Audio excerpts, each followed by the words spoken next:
Students, good morning. देखिए, last class में अपन ने डिस्कस किया काफ़ी कुछ, जैसे यूनिट सेल के बारे में डिस्कशन किया, क्रिस्टल लैटिस के बारे में डिस्कशन किया, टाइप्स ऑफ यूनिट सेल के बारे में डिस्कशन किया, क्लोज पैकिंग के बारे में डिस्कशन किया, एचसीपी, सीसीपी एट्सेट्रा। आज उन सब कुछ चीज़ों को अपन विजुलाइज करेंगे कि एक्चुअल में क्या होता है। यानी अभी तक अपन बोर्ड पे पढ़ते हुए आए थे जो 2 डायमेंशन में था, आज उन थिंग्स को अपन 3 डायमेंशन में लाने की कोशिश करेंगे। तो देखिए, सबसे पहले बात करते हैं यूनिट सेल की। किसकी बात करते हैं? Unit cell. तो जैसे आप जानते हैं यूनिट सेल कितने टाइप्स के होते हैं generally, on the basis of edge length. अगर देखा जाए एज और एंगल्स यानी 6 पैरामीटर के बेसिस पर, तो 7 टाइप्स के होते हैं, जिसमें आपने डिस्कस किया है क्यूबिक यूनिट सेल्स होते हैं। जो क्रिस्टल सिस्टम्स होते हैं उतने ही टाइप के यूनिट सेल्स होते हैं अकॉर्डिंग टू 6 पैरामीटर, यानी edge, A B C and angles alpha beta gamma. इनके बेसिस पर 7 क्रिस्टल लैटिस अपन ने डिस्कस किए या 7 क्रिस्टल सिस्टम डिस्कस किए हैं। तो उस बेसिस पर तो 7 होते हैं, जिसमें क्यूबिक के बारे में डिस्कशन किया है, टेट्रागोनल के बारे में डिस्कशन किया हुआ है, रोम्बोहेड्रल के बारे में डिस्कशन है, ट्राइक्लिनिक है। तो इस टाइप के सिस्टम के बारे में अपने डिस्कशन किया। और दूसरा जो यूनिट सेल का क्लासिफिकेशन है वो पार्टिकल्स की पोजीशन के बेसिस पर है। तो आज अपन पार्टिकल की पोजीशन के बेसिस पर देखते हैं। तो जो प्रिमिटिव सेल हैं, 2 टाइप के सेल में डिवाइड किया हुआ है इसको। एक तो प्रिमिटिव यूनिट सेल्स होते हैं एंड सेकंड कौन से होते हैं? सेंटर्ड। कैसे होते हैं? सेंटर्ड यूनिट सेल्स होते हैं। अब ये प्रिमिटिव और सेंटर्ड यूनिट सेल के बारे में भी डिस्कशन किया हुआ है अपन ने। देखिए क्या डिस्कशन किया हुआ है। सिंपल अगर कोई सेल लेते हैं, जनरली अपन देखते हैं डिफरेंट टाइप के क्रिस्टल सिस्टम है, उनमें से केवल मैं क्यूबिक सेल लेता हूँ। कौन सा लेता हूँ? क्यूबिक यूनिट सेल में क्या होगा? क्यूब लाइक स्ट्रक्चर बनेगा जिसकी ऑल साइड्स क्या होती है? इक्वल, या सभी एजेस क्या होते हैं? इक्वल। यानी इस टाइप का एक स्ट्रक्चर आपके सामने होता है जिसकी सभी साइड्स इक्वल होती है, इसको आप बोलते हैं क्यूब। और इस क्यूबिक को अगर मैं एक यूनिट सेल की तरह लेता हूँ तो उसको बोलते हैं क्यूबिक यूनिट सेल। अगर इस यूनिट सेल पर जो पार्टिकल्स हैं वो कहाँ प्रेजेंट हो? केवल ओनली कॉर्नर्स पर प्रेजेंट हो क्यूब के। क्यूब में कितने कॉर्नर्स होते हैं? क्यूब में होते हैं 8 कॉर्नर्स। अगर 8 कॉर्नर्स पर ही केवल पार्टिकल्स प्रेजेंट हो और ये सेल में बाकी कहीं कोई पार्टिकल प्रेजेंट नहीं है तो उसको बोलते हैं प्रिमिटिव यूनिट सेल, या इसको कहा जाता है सिंपल यूनिट सेल। क्या कहते हैं? Simple unit cell. उसका रीज़न है सबसे सिंपलेस्ट यूनिट सेल है, यानी पार्टिकल अगर कॉर्नर पर आते हैं तभी तो आप क्यूब फॉर्म कर पाएंगे। अगर मान लीजिए यहाँ कोई पार्टिकल नहीं आता तो आप इसको क्यूब कैसे बना सकते थे? इसका मतलब सबसे स्टार्टिंग का जो प्रिमिटिव सेल है, स्टार्टिंग सेल है, वो है क्यूबिक यानी सिंपल यूनिट सेल, और इसी को प्रिमिटिव का है, यानी पार्टिकल केवल कॉर्नर पर आएंगे तभी ये क्यूब डिज़ाइन होगा। अब देखिए, इसको थोड़ा सा मैं आपको विजुलाइज करा देता हूँ। जैसे देख लीजिए, ये आपके सामने एक एग्जाम्पल रखता हूँ मैं। ये मॉडल आ गया, 3D मॉडल इसका। तो देखिए, ये जो पार्टिकल्स है, ये जो क्यूब बन रहा है, इस क्यूब के कॉर्नर्स पर प्रेजेंट है। कॉर्नर कितने होंगे? 8। 1 2 3 4 5 6 7 8। क्लियर? और अब बीच में कहीं पार्टिकल आपको नजर नहीं आएंगे, ना तो इसके बॉडी सेंटर पर कोई पार्टिकल है, ना इन फेसेस पर कोई पार्टिकल आपको नजर आएगा। ये स्क्वायर फेसेस है, ये 6 फेज हो गए, 1 2 3 4 5 और ये 6। इन फेसेस पर भी आपको कोई पार्टिकल्स नजर नहीं आ रहे, केवल कहाँ नजर आ रहे हैं? कॉर्नर। तो यहाँ थोड़ा सा क्यूब का भी आइडिया मैं आपको दे देता हूँ। इससे देखिए, ये जो क्यूब होता है ये तो होगा इसके 8 कॉर्नर जो बॉल से रिप्रेजेंट किए गए हैं। इनको आप अभी लैटिस पॉइंट ही मान लीजिए, क्योंकि यहाँ पर ये स्फीयर किसी एटम को रिप्रेजेंट नहीं कर रहे हैं। क्योंकि अगर ये एटम को रिप्रेजेंट करते तो हो सकता है ये दोनों टच भी कर सकते थे। सिंपल क्यूबिक में दोनों टच करते हैं। अब आप सोच रहे होंगे सर यहाँ तो टच नहीं कर रहे, तो ये तो पॉइंट रिप्रेजेंटेशन है। तो ये मान लीजिए कि ये जो बॉल है ये केवल लैटिस पॉइंट्स हैं। अगर इन पॉइंट पर एटम रख दिए जाए तो किस टाइप से वो रिप्रेजेंट होंगे? तो देखिए, और मैं आपके सामने एक एग्जांपल लेता हूँ। ये देखिए, एक और मॉडल मैं आपके सामने ले रहा हूँ जहाँ पर ये 4 बॉल तो आपका बेस हो गया, इस पर 4 ऑल रख देता हूँ। इस टाइप का जो क्यूब बनेगा आपके सामने, इस क्यूब को ध्यान से देखिए, ये भी क्यूब कहलाएगा। कैसे? देखिए, अगर इसका सेंटर लिया जाए, इसका सेंटर लिया जाए, इसका सेंटर, इसका सेंटर, 4 सेंटर तो ये हो गए। ऐसे ही 4 सेंटर ये लें तो टोटली 8 बॉल से ये पूरा एक क्यूब बन सकता है। और इस क्यूब को अगर ध्यान से आप देख रहे हो, ये पूरा क्यूब दिखाई दे रहा है आपको एक, इस क्यूब को ध्यान से देखिए तो इसके ये सभी पार्टिकल 4 पार्टिकल एक दूसरे को क्या कर रहे हैं, टच। और यहाँ जो मैं सेल यूनिट सेल शो कर रहा हूँ यहाँ ये टच नहीं कर रहे हैं। इनमें क्या डिफरेंस है, ये एक्चुअल एटम को रिप्रेजेंट कर रहा है, ये वाला डायग्राम जो ये मॉडल है ये एक्चुअल एटम को रिप्रेजेंट कर रहा है जो टच कर रहे हैं। और ये किसको रिप्रेजेंट कर रहा है, इसके लेटेस्ट स्ट्रक्चर को। कैसे, अगर इसके सेंटर को मैं एक बॉल मान लूँ और इसके बीच के डिस्टेंस यानी इन चारों के सेंटर को ये 4 बॉल मान ली जाए और उस सेंटर से एक एक लाइन ड्रॉ की जाए, इसके सेंटर से इसके सेंटर को मीट किया जाए, इसके सेंटर से इसके सेंटर को, इसके सेंटर से इसके सेंटर को, इसके सेंटर से इसके सेंटर को, तो ये स्ट्रक्चर आपको ऑब्जर्व होगा। यानी सेंटर को रिप्रेजेंट करते हैं इन पॉइंट से, तो ये लेटेस्ट पॉइंट हो गए। ऐसे इन 4 के सेंटर को 4 पॉइंट से आप रिप्रेजेंट कर सकते हैं। यानी दोनों ही एक सिंपल यूनिट सेल या प्रिमिटिव सेल को रिप्रेजेंट करते हैं, पर दोनों में डिफरेंस क्या है, ये केवल उनके सेंटर या कहें तो लेटेस्ट पॉइंट्स को शो करता है और ये एक्चुअल एटम को शो करता है। एक्चुअल एटम टच होते हुए नजर आएंगे आपको सिंपल यूनिट सेल में, जबकि यहाँ इसके इस डायग्राम में अगर लेटेस्ट पॉइंट शो करते हैं तो टच होते हुए नजर नहीं आएंगे, जो अपन पहले भी डिस्कस कर चुके हैं। क्लियर होता है सिंपल यूनिट सेल, या इसको आप कह सकते हैं प्रिमिटिव सेल। प्रिमिटिव बोलने का रीज़न है यहाँ बीच में कहीं भी आपको कोई पार्टिकल नज़र नहीं आता है। चलिए देखते हैं, अगर ये इस यूनिट सेल को देखें तो इसमें 8 तो होते हैं कॉर्नर। इसकी साइड्स देखिए, साइड्स जिसको आप बोलते हैं एजेस, कितने एज होंगे, तो 1 2 3 4। 4 तो ये लेंथ की डायरेक्शन में मान लें 4, ऐसे ही 4 विड्थ की डायरेक्शन में 1 2 3 और ये 4 विड्थ की डायरेक्शन में हो गए, और 4 हाइट की डायरेक्शन में मान लें 1 2 3 और ये 4।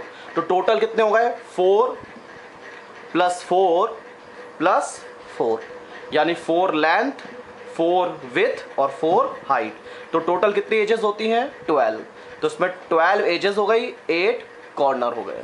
फेसेस की बात करते हैं तो इसमें कितने फेस होते हैं, तो फेस होते हैं ये स्क्वायर फेसेस। ये देखिए इसका टॉप स्क्वायर आपको दिखाई दे रहा होगा, टॉप पर एक स्क्वायर फेस आपको नजर आ रहा है। तो इस टाइप के अगर फेसेस को देखें तो उसमें कितने फेस होते हैं, देखिए एक तो टॉप, एक ये बॉटम फेस, तो 2 तो ये हो गए, एक ये लेफ्ट स्क्वायर और एक राइट स्क्वायर फेस, 2 ये हो गए 4, और एक आपका ये फ्रंट जो आपके सामने है और एक ये बैक जो आपके सामने है, इसके जस्ट बैक में है। तो टोटल कितने फेस हो गए, 6 फेसेस। यानी कि आप कह सकते हैं इसमें 6 फेस होते हैं। कितने फेस होते हैं, 6। कॉर्नर कितने हो गए इसके अंदर, 8, फेसेस हो गए 6 और एजेस कितनी हो गई, 12। और इस पूरी बॉडी यानी इस पूरे क्यूब का बीच में एक सेंटर माना जा सकता है, जिस पॉइंट से अगर मैं इन सबको मैच करता हूं तो ये 8 पार्टिकल या 8 कॉर्नर इक्वी डिस्टेंस होंगे, यानी इक्वल डिस्टेंस पर होंगे। यानी मैं ऐसा कंसीडर कर लेता हूं कि यहाँ पर सेंटर में कोई एक पार्टिकल है, क्लियर। तो इस सेंटर में एक पार्टिकल है, तो इससे सब चीज़ों को देखा जाए तो इक्वी डिस्टेंस है सभी पार्टिकल, तो ये कहलाएगा इसका बॉडी सेंटर। क्या कहलाएगा, बॉडी सेंटर। क्लियर। अभी इसके बारे में डिस्कशन करना है। तो यहाँ क्लियर होता है कि ये जो लेटेस्ट है, ये जो आपके पास यूनिट सेल है, सिंपल यूनिट सेल है जिसमें कहीं भी और कोई पार्टिकल आपको नज़र नहीं आ रहा है एक्सेप्ट कॉर्नर्स। अब बात करते हैं सेकंड, सेंटर सेल की। सेंटर सेल को we can classified in 3 category. Centre cell को 3 कैटेगरी में डिवाइड किया गया है। फर्स्ट है यहाँ पर BCC। BCC का मतलब होता है बॉडी सेंटर्ड। क्या कहलाता है, बॉडी सेंटर्ड यूनिट सेल। और ये क्यूब फॉर्म है इसलिए इसको क्यूबिक यूनिट सेल भी कह सकते हैं। देखिए ये सब जितने भी एग्जांपल है सब क्यूबिक के होंगे, पर क्यूबिक को भी अपन ने क्लासिफाइड किया है on the basis of presence of या पोजीशन ऑफ पार्टिकल। सेकंड कहलाएगा यहाँ पर FCC। FCC का मीन्स है फेस सेंटर्ड यूनिट सेल। और थर्ड यहाँ पर होता है ECC, end centred unit cell, या इसको कहते हैं सिंगल साइड FCC। अभी सिंगल साइड FCC क्या है, क्यों कहते हैं, इसका देखिए लॉजिक। तो यह सबसे पहले बात करते हैं BCC। BCC क्या है, BCC में क्या होगा, क्यूब तो होगा, डेफिनेटली क्यूबिक सेल है तो क्यूब तो बनेगा। और क्यूब को बनाने के लिए पार्टिकल्स कहाँ प्रेजेंट होने जरूरी है, कॉर्नर पर। यानी कॉर्नर्स पर यहाँ पर 8 पार्टिकल्स तो प्रेजेंट होंगे ही, जो प्रिमिटिव सेल में भी था। पर इसमें इसके साथ साथ एक पार्टिकल इस पूरे बॉडी के सेंटर में होगा, जो मैंने अभी आपको दिखाया था कि अगर सेंटर में बॉडी सेंटर एक ही होता है इसके अंदर, पूरी बॉडी का सेंटर, अगर यहाँ एक पार्टिकल प्रेजेंट है तो उसको कहते हैं बीसीसी। यानी प्रिमिटिव सेल में ही अगर सेंटर में एक पार्टिकल रख दिया जाए तो फिर वो प्रिमिटिव सेल ना बनकर क्या बन जाती है, बीसीसी। जैसे इसको देख सकते हैं आप, मान लीजिए ये आपके पास सिंपल क्यूबिक सेल था, या कह सकते हैं प्रिमिटिव सेल था। अब मैंने एक सेंटर में इसके पार्टिकल को यहाँ इस तरीके से अरेंज कर दिया। सपोज कीजिए ये पार्टिकल यहाँ मैं इसको अटैच कर देता हूँ। क्लियर? अब इसको आप ध्यान से देख सकते हैं, ठीक है? क्या ऑब्जर्व हो रहा है आपको? एक पार्टिकल सेंटर में ऑब्जर्व हो रहा है और ये पार्टिकल इन सबसे इक्वल डिस्टेंस पर होगा।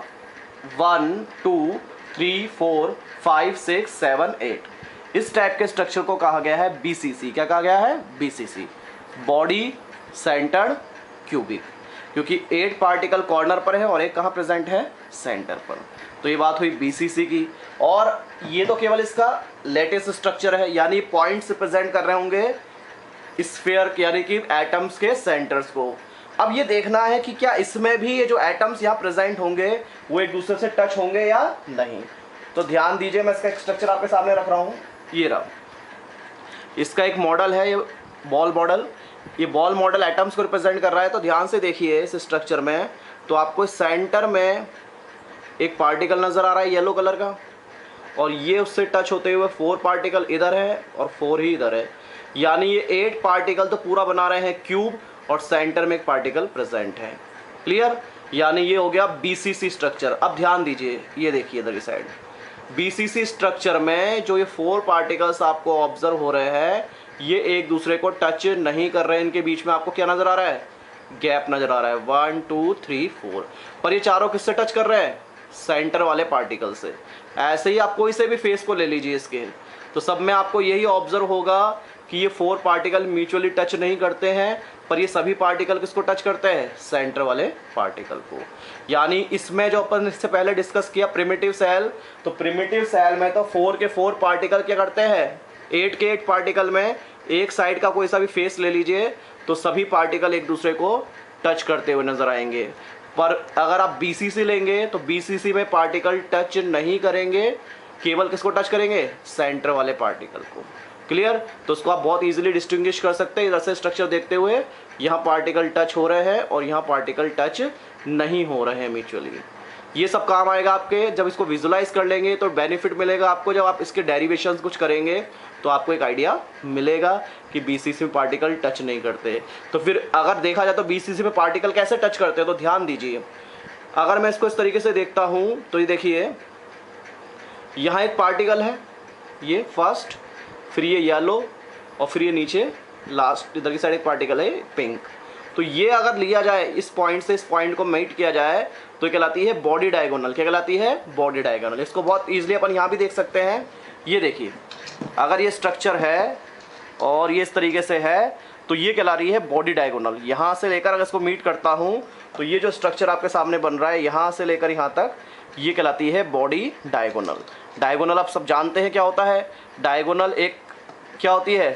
स्लैंट लाइन होती है, तिरछी रेखा होती है यहाँ पर। ठीक है, तो ध्यान दीजिए, तो इस वाले फर्स्ट जो टॉप फेस है उसका ये पार्टिकल, और ये जो बॉटम फेस है इसका ये पार्टिकल, इसको मिलाने वाली जो लाइन होगी वो कहलाएगी, क्या कहलाएगी? Body diagonal. और ये जो फेस है, इस फेस के 2 अपोजिट पार्टिकल को जो मिलाने वाली लाइन है, अगर यहाँ कोई लाइन मिलाती है तो उसको बोलते हैं फेस डायगोनल। क्या कहते हैं? Face diagonal. तो ये तो हो गई बॉडी डायगोनल और ये हो गई फेस डायगोनल। तो ये भी बहुत क्लियरिफाई कर सकते हैं आप, यहाँ पर विजुलाइज कर सकते हैं जो आप कॉपी में पहले लिख चुके हैं। ये फेस का डायगोनल है और ये पूरी बॉडी का डायगोनल है। क्लियर?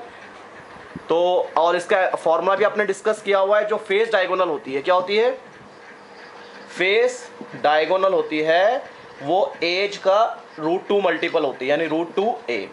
और जो बॉडी डायगोनल होती है, क्या होती है? बॉडी डायगोनल होती है वो एज का √3 टाइम्स होती है। यानी एज मतलब हो गया ये डिस्टेंस, यानी इसकी एक साइड। अगर इसकी एक साइड को a मान लिया जाए, क्या मान लिया जाए? a, तो जो इसकी ये बॉडी ये फेस डायगोनल होगी, यानी इसके एक पर्टिकुलर फेस पर होगी, ये फेस डायगोनल कितनी होगी? √2 × a। अगर ये a है तो ये √2 a। और बॉडी डायगोनल कितनी होगी अगर ये a है, तो बॉडी डायगोनल होगी √3a। इसकी कैलकुलेशन भी अपन डिस्कस करेंगे, पर अभी क्लियर हो जाना चाहिए आपको कि जो बॉडी सेंटर्ड है वो बॉडी सेंटर में कौन कौन से पार्टिकल टच करते हैं। तो देखिए जो बॉडी डायगोनल पर होते हैं 1 2 3, ये तीनों म्यूचुअली टच कर रहे हैं। ऐसे ही ये बॉडी डायगोनल एक और बना सकते हैं आप 1 2 3, यानी ये वाला पार्टिकल ग्रीन, येलो और ये पिंक, तो ये एक बॉडी डायगोनल है, ये भी टच कर रहा है। यानी कितने बॉडी डायगोनल होते हैं इसके अंदर, तो देखिए 4 बॉडी डायगोनल होंगे। कैसे, एक तो ये हो गया 1, इसको और इसको मीट करते हैं, फिर ये 2 इसको और इसको मीट करते हैं, सेकंड बॉडी डायगोनल 3 इसको और इसको मीट करेंगे, थर्ड बॉडी डायगोनल, और फोर्थ इसको और इसको मीट करते हैं, 4 बॉडी डायगोनल। यानी टोटल कितने डायगोनल्स होते हैं यहाँ पर, 4 बॉडी डायगोनल होते हैं। और फेस डायगोनल कितने होंगे, 6 फेस हैं, तो 6 फेस के 6 फेस डायगोनल हो गए। तो देखिए, तो यहाँ पार्टिकल कहाँ टच कर रहे हैं, बॉडी डायगोनल पर टच कर रहे हैं, एजेस पर टच नहीं कर रहे। जबकि अगर अपन सिंपल एग्जांपल लेते हैं एक सिंपल क्यूबिक लैटिस का, यानी एक सिंपल यूनिट सेल का, तो यहाँ पर एज के अराउंड ये टच कर रहे हैं। किसके अराउंड टच कर रहे हैं, एज। क्लियर, बॉडी डायगोनल पे टच नहीं करेंगे क्योंकि बीच में तो क्या रह गया, वैकेंट स्पेस। यानी ये दोनों पार्टिकल टच कर रहे हैं क्या, ये दोनों पार्टिकल टच नहीं करेंगे, इनके बीच में क्या रहेगा, स्पेस। पर अगर आप एज के राउंड देखें तो एज के राउंड कोई से भी 2 पार्टिकल देखिए, दोनों टच कर रहे हैं, ये भी एज है, ये एज है, ये एज है। तो इसका मतलब जो प्रिमिटिव सेल होती है उसमें तो एज के अराउंड टच करते हैं, और जो बॉडी सेंटर्ड है उसमें बॉडी डायगोनल के अराउंड टच करते हैं।